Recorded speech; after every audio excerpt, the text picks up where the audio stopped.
Thanks for coming and meeting with me today, Joe. I wanted to start by talking about the last few years. Do you think that the global pandemic is or has affected young children's learning? And if so, how? Yeah, I definitely think it has. When I think back to the 11th of March 2020, when the World Health Organization declared a global pandemic, I remember the frenzy in international schools and national schools of what will we do? And yes, it's okay for primary and secondary to teach online, but what will we do with the 2, 3, 4, 5, 6-year-olds? How can they sit in front of a screen and watch us teach and interact? But everybody did the most amazing job of having children with their stuffed toys gathered around and telling many stories online, a lot of interactions with parents, and parents obviously becoming the teachers at home as well. But it has disrupted learning, it has disrupted lives, and really in some ways continues to do so. And when you think about it, those children who were born in 2020 are now in 2023 as we speak. They are now 3 in our preschools and early learning centres, childcare centres, and those children who were 1 are now 4, and the children who were 2 are now obviously now 5, etc. So I think even though we might think, we're sort of moving on from the pandemic, really for the children who were experiencing different levels, obviously in different contexts of lockdowns, distance learning, parents working from home, parents trying to work from home and trying to homeschool their children, I think it has affected them. And also the research that I've looked at from Australia and Canada also indicates that children had less opportunities for movement and play during that time, during the pandemic, and that they had obviously less opportunities to interact with their peers, unless they had a big family of 10 or something at home. And many lived in high density housing, and I know even in Australia where I lived, you'd go down to the playground and there'd be a big cross, not allowed to go to the playground. So even when you were walking around the block, you had to be careful wearing a mask and not interacting with people. So children who lived through those years also saw people with masks and didn't see a lot of facial expressions either if they were out and about. So I think it definitely has affected children and has affected their learning. So can you share, you were referring to some research in Australia and in Canada, can you share a bit more about that research? There is some research in Australia that I was looking at, particularly with infants, which we're concerned about, from Associate Professor Catherine Nielsen. And what she noticed in her studies, particularly in Australia, but this is also backed up by the Canadian research that I was looking at as well, is that the children have come back to school, many who were in lockdown and doing distance learning. And the things that they've noticed from parent surveys, from observations of children, from some baseline testing that they did an assessment to compared with now, is that quite a number of children, particularly if they were in long lockdown situations and in long periods of distance learning, they have less language development and less numeracy skills. They have less developed fine and gross motor skills. They have a little more sort of anxiety around separating from parents, so they might be more clingy, they need a bit more reassurance. And one of the big things that's come out in quite a lot of research is that children have more challenging behaviours. So, this has been reflected in the number of referrals, for example, to specialist teachers to help come into the classroom to work with these children. So it is hard, I suppose, data-wise, because what's your baseline that you're comparing with, but certainly from the number of referrals in schools, international and national schools that I've read about, there are more children requiring help and more families needing help and support. Yeah, wow, that's really interesting. I know that one of your passions is play and the learning that's supported through play. Do you think that the pandemic has affected children's play?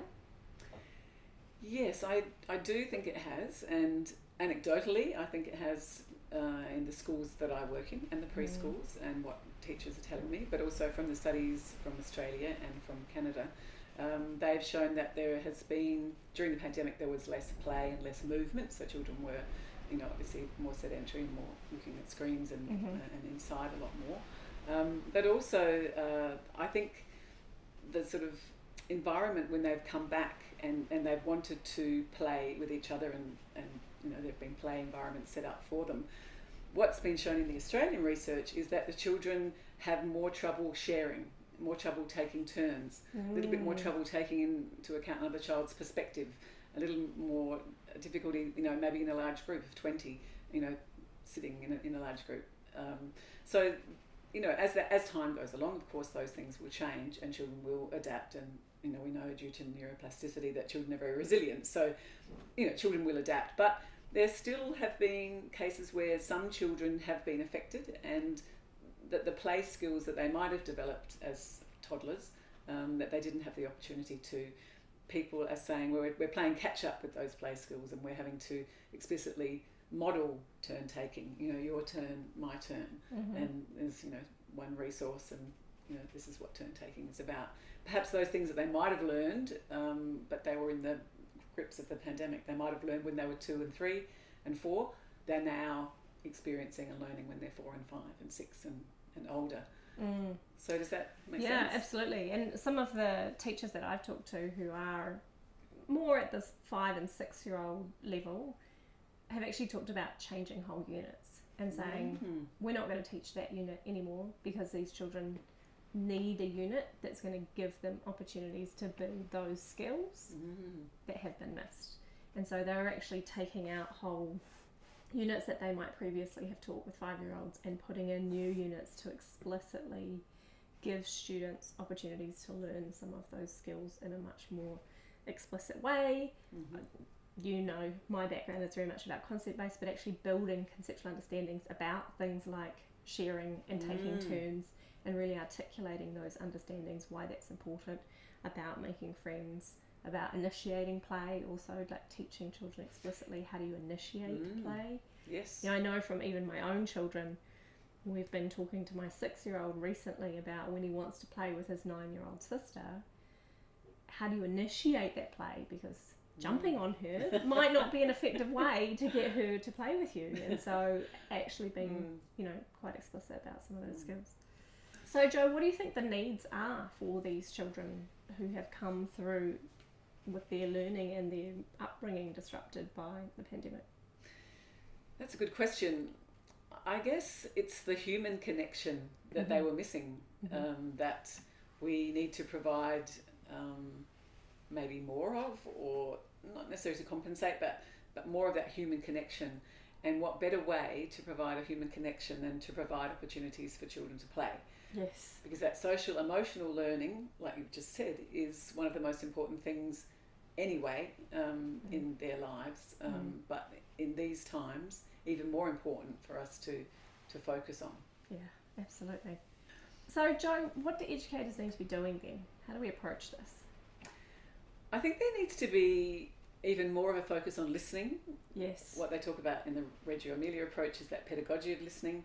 So even a more emphasis on, are we listening to children? Are we really hearing them? Are we trying to sort of fix the problems or trying to solve things when they might initiate a conversation? Or are we listening deeply and letting them express, you know, what their feelings are? Because really play is very therapeutic. So that therapeutic value of play, when something they may not even realise they're thinking or feeling, comes out when they're in role and when they're in play. And Vivian Gusson-Paley, actually, if you don't mind me reading something, she sums it up so beautifully in her work, and she says, I rarely paused to listen to the narratives blooming everywhere in the garden of children in which I spent my days. I saw myself as the bestower of place and belonging, of custom and curriculum, that's a big word, curriculum, too often ignoring the delicate web being constructed by the children in their constant exchange of ideas. The moment I stopped talking and they resumed playing. So narratives like, pretend I'm the good mother. Is there a mean one? The step one. No, only one mother, the nice one. Let's both be baby sisters and our nice mother isn't lost yet. Was she lost or are we lost? Not yet. No one's lost.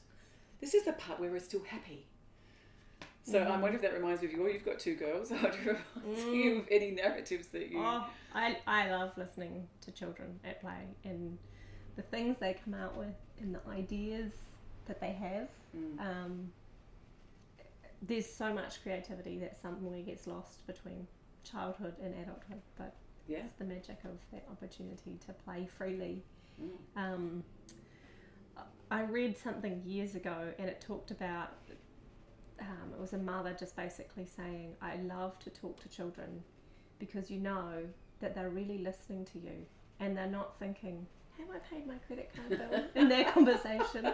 So that dialogue, children are naturally immersed in listening, unless you're asking them if they can unstack the dishwasher or something, then they might not be listening. But when they're engaging with you, all of their presence is with you. Their mind isn't kind of distracted in the same way that adults are. So to be able to show them that same respect and really listen to their voices. Jo, is there a role for adults in children's play? That's a very contentious question, Rachel, and we do talk about that in the Power of Play workshop. And there are many different perspectives from many different international educators, but what I will say is that particularly as we're talking about the pandemic and coming out of the pandemic, that the adults, if they're listening to children's play and they are understanding what the play is about, there may be an opportunity for them to interact if they're invited. And in the workshop there's a situation where a child says to me, come to my shop.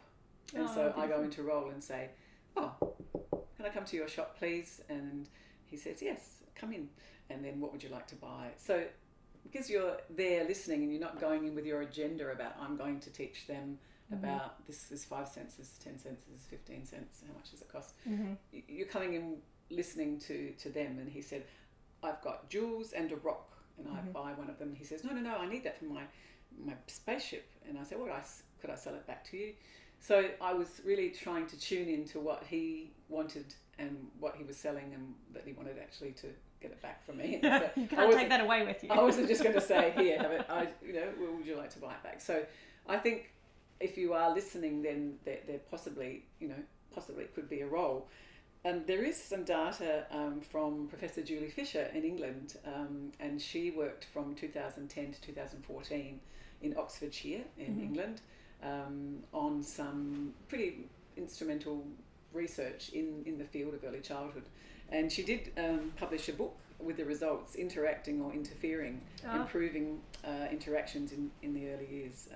And not just about play, but any interactions that we have with children. And so what was shown was that when the teachers were first videoed, she used video as her main way of working out what teachers were saying, because you have the transcript and you have the audio visual.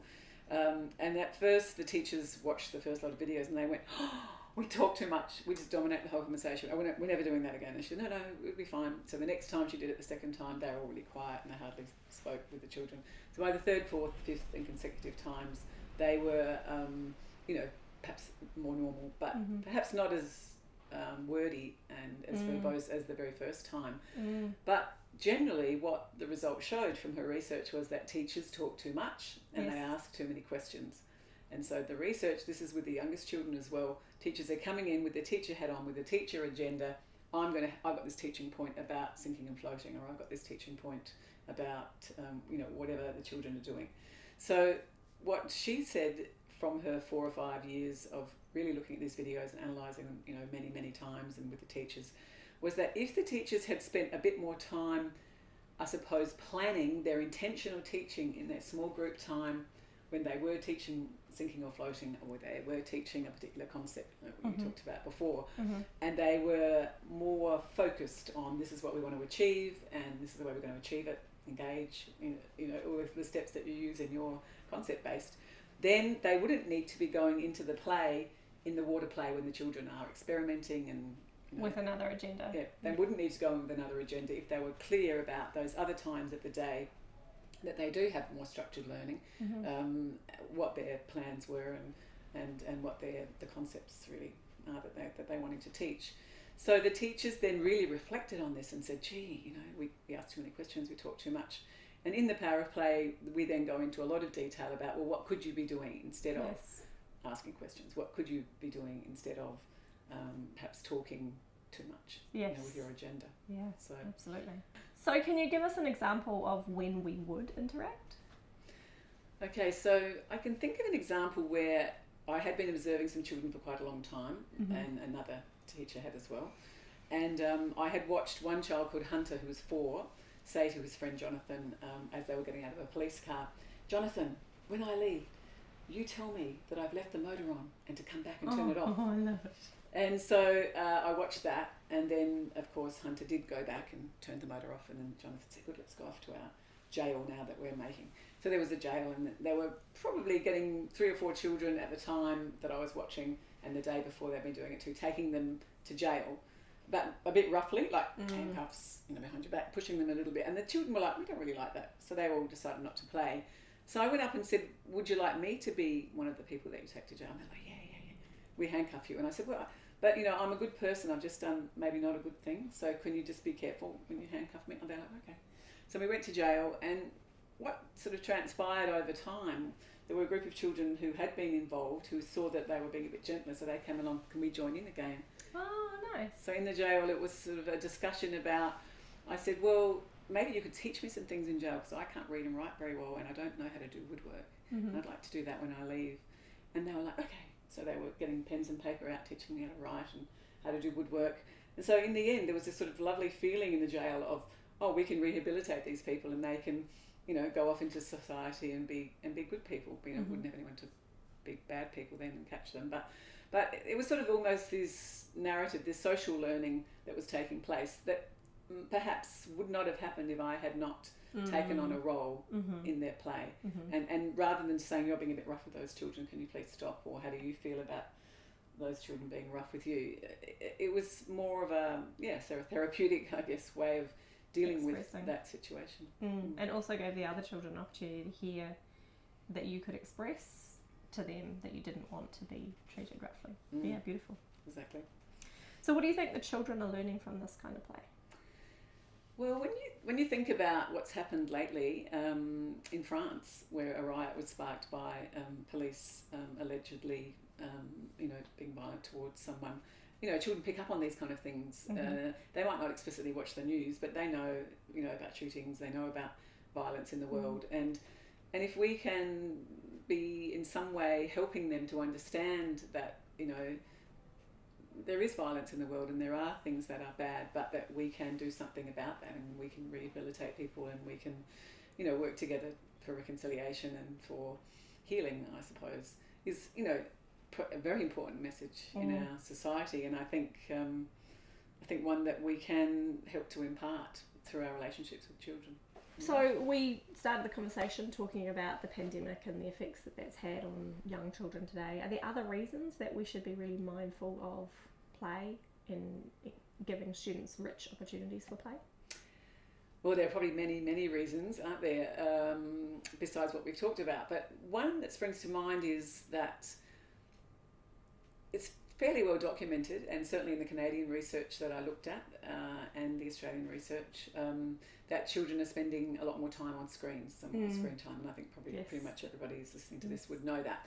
So that is another reason for us to be really fostering play in schools and preschools, but also in neighbourhoods, because if children don't have an alternative to that screen, then they may, feel that that's something that they are really drawn to. And also, I've seen children play out in their play the characters and roles on their screens from their video games or from their TV or their Netflix, whatever they watch. So they have an opportunity then to play out those roles and to play out the things that they are learning also during that screen time. So I think in this day and age where the media is such a presence in our lives, that it's important for us to help children find that balance. And if we are always on our phones or always on our screens, if we're not, out playing backyard cricket, or, it's a very Aussie thing, but, out playing games and enjoying nature and doing nature play, going on walks now that we're free to do that, we have no restrictions like the pandemic. I think, it's time for schools too to reassert the value of play and to help parents understand it as well, so that it's not they're just playing, but really not only the social emotional learning, but also the intellectual learning that children are doing, the problem posing, the problem solving, the socialising, the transforming. So I think, there are so many different aspects, even the story production and the storytelling and the story acting that we talked about, say with the police play, very important basis for narrative learning when they're at school writing stories and being creative. Absolutely. Oh, so important. Well, thank you for meeting with me today. It's always a pleasure to talk to you about play. It always leaves me feeling inspired and wanting to go home and play with my own children.